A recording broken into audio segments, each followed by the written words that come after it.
How to handle lease agreement default and remedies for landlords. Have you ever wondered what happens when a tenant does not fulfill their obligations in a lease agreement?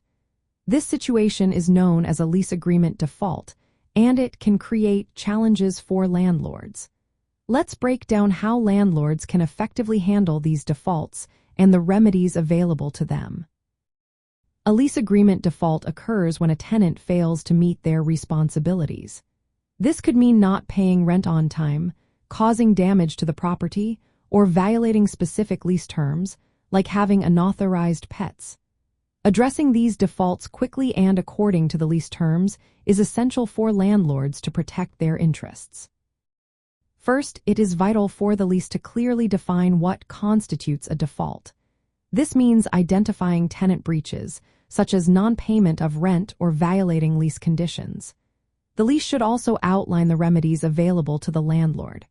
Common remedies include demanding payment, terminating the lease, or pursuing eviction. When a default occurs, landlords typically need to provide written notice to the tenant. This notice should describe the breach and allow a reasonable period for the tenant to fix the issue. The notice period is often specified in the lease or by law, usually ranging from 3 to 30 days for rent defaults. If the tenant remedies the default within this time, the lease continues as normal. If the tenant does not address the default, landlords have several options. First, they can terminate the lease agreement and begin eviction proceedings to regain possession of the rental property. This process usually involves filing a complaint in the local court and may take several weeks to complete. Another option is to seek monetary damages for unpaid rent or other losses caused by the tenant's breach. Landlords can also relet the property to a new tenant while holding the original tenant responsible for any rent deficiency.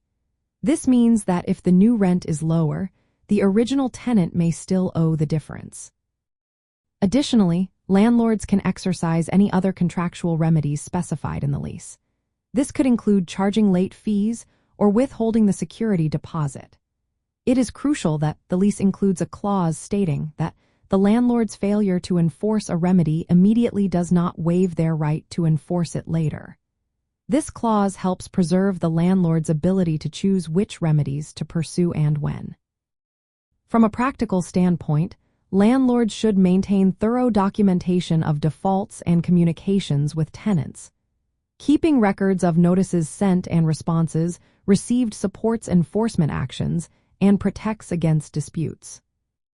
In summary, landlords should rely on well-drafted lease provisions that clearly define defaults and remedies.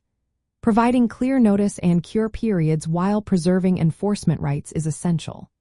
Taking prompt and consistent action aligned with the lease terms helps landlords manage rental properties effectively and minimize losses from tenant breaches.